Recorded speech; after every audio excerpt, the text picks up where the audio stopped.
I remember the first time I played a Fallout game. I was about 9 or 10 years old, so this would have made it around 99 or 2000. At that time, I was a voracious reader of Computer Gaming World. My dad had a subscription for years and years, and unfortunately, it's a magazine that's gone now. But I always think that it was probably the best as far as publications in the old media way of pure PC gaming and Macintosh gaming news. I would read through back issues that would talk about games that weren't really contemporary to me, but I would still find myself really interested in. And then I landed on reading about a game called Fallout 2. I'd played a lot of isometric RPGs or pseudo RPGs at that time. Popular stuff like Diablo, all the way to pretty obscure things like Arcanum of Steamworks and Magic Obscura. But Fallout is something that kind of slipped by me. So eventually, I managed to make my way down to what was at the time a software, etc., before it was consumed by GameStop, and purchased a copy of Fallout 2.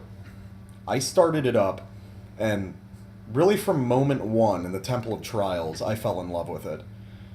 It was fascinating. I was really into kind of post-apocalyptic themed things at the time, and I really enjoyed the detailed writing, the surprisingly strategic turn-based combat, and just the nuance of the world that they presented.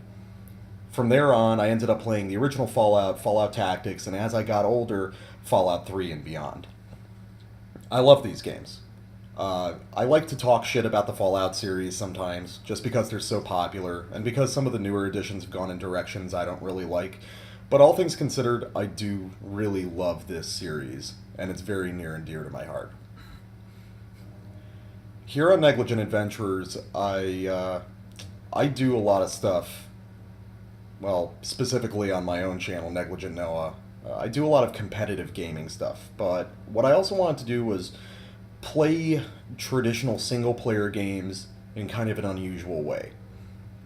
So I decided that I wanted to do Fallout 3. Fallout 4 has just come out, and a lot of people are revisiting some of the older entries in the series to kind of explore and see how they all unify in a design sensibility.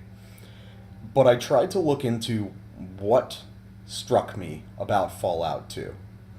And I think it was a few things. It was the darkness of the world with these little rays of hope poking through its comedy and its writing, and sometimes turns of good fortune, like a critical hit. But overall, it was the feeling of loneliness and exploration. The idea that it was just you and this ragtag band of weirdos against a world that was just universally hostile and dangerous to you. And it was your job to take yourself and these people who would grow to be your best friends in the game, hopefully unscathed through the wasteland. And I thought, if I'm going to play Fallout 3, why don't we apply that sensibility? So the way this is going to differ from other Fallout 3 runs is in two essential pieces. There are some little supplementary things that I'll add in, but these are the two big ones. Number one, this is a permadeath run. Fallout 3 is a game that I don't find particularly challenging, but we're going to go with hard difficulty and we're going to have a permadeath rule. If I die, this series will be over. This series will cover Fallout 3 and all of its DLC. These are going to be fairly long videos that I imagine are going to be mostly interesting to really dedicated Fallout fans and people who want to see every square inch of the world. Because that brings me to the next part. One of the things I loved about Fallout 2, Fallout 1, really all the Fallout games, is those first moments in the game where the world is huge and you don't necessarily know where to go. You have all these options and all this space, but where should you wander to next? Which is why I've decided that in this run of Fallout 3 Permadeath, I am not going to be using a map or fast travel through the entirety of the game. That's right. I will never use my Pip-Boy map. Early on in the game, when I get out of the vault, I am going to set my Pip-Boy waypoint to something arbitrary, like the start of Mothership Zeta, something like that, and then I'm not going to touch it. I'm going to rely totally on the characters of this game and my own navigational sense to determine where I need to go. I've played through this game a few times, so I have a rough idea of where everything is, but the reality is, I probably rely on the map more than I think that I do. And with that in mind, I think this should be a really interesting experience. Following that thought, this series isn't really going to be so much about completing the game.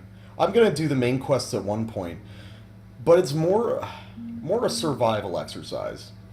Can I, with permadeath rules, explore the wasteland freely and hopefully see everything that it has to offer without my journey getting cut short by a bullet from a raider or a slash from a deathclaw? And I'm not sure if I can or not, but I'll tell you what, we're going to try it out. I hope you guys are going to join me on this journey where I try to experience Fallout 3 in a way that I've never, and probably many people have never tried. Welcome, guys, to Fallout 3, Permadeath, no map, slow march to my burial. Hope you guys